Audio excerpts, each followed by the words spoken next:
going to come on in and identify yourself? My name is Roberta Wall, and let me put my glasses on. I'd like to thank the House Committee for listening to this important need for tougher laws in North Carolina for those that are convicted of felony cruelty to animals.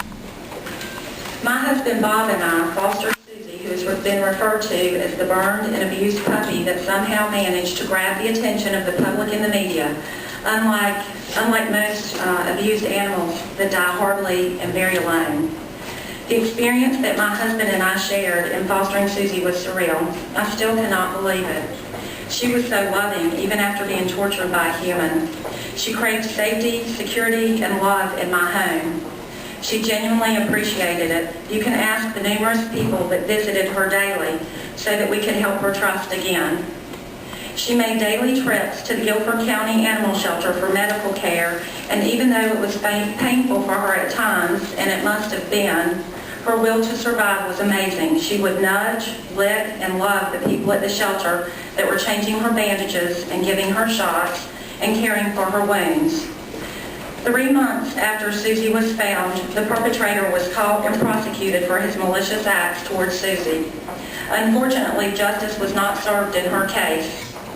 Current North Carolina structured sentencing guidelines classify felony cruelty to animals as a Class I felony, allowing convicted abusers to receive only minimal punishment. In Susie's case, her perpetrator, 21-year-old LaShawn Whitehead, only received 4 to 5 months suspended sentence, which is probation, for a Class I felony. North Carolina citizens are concerned and want cruelty to animals to be reclassified and to allow for incarceration and hopefully put an end to hundreds of cases of animal abuse and neglect each year.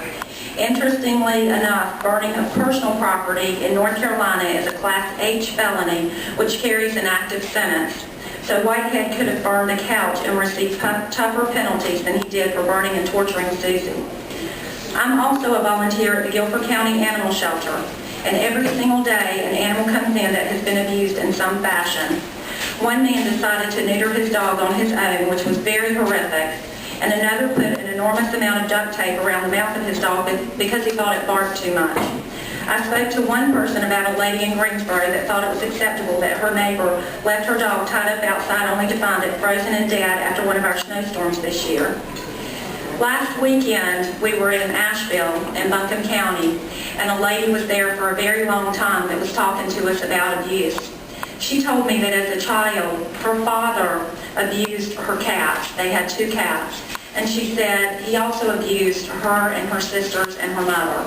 He was very assaultive towards her mother. We have other instances where a man, and you may have heard about the dog Smokey outside of Mecklenburg County, that literally assaulted a lady after he killed his dog in front of her. It happens all the time, and we need to see it stop. Thank you so much for addressing this issue.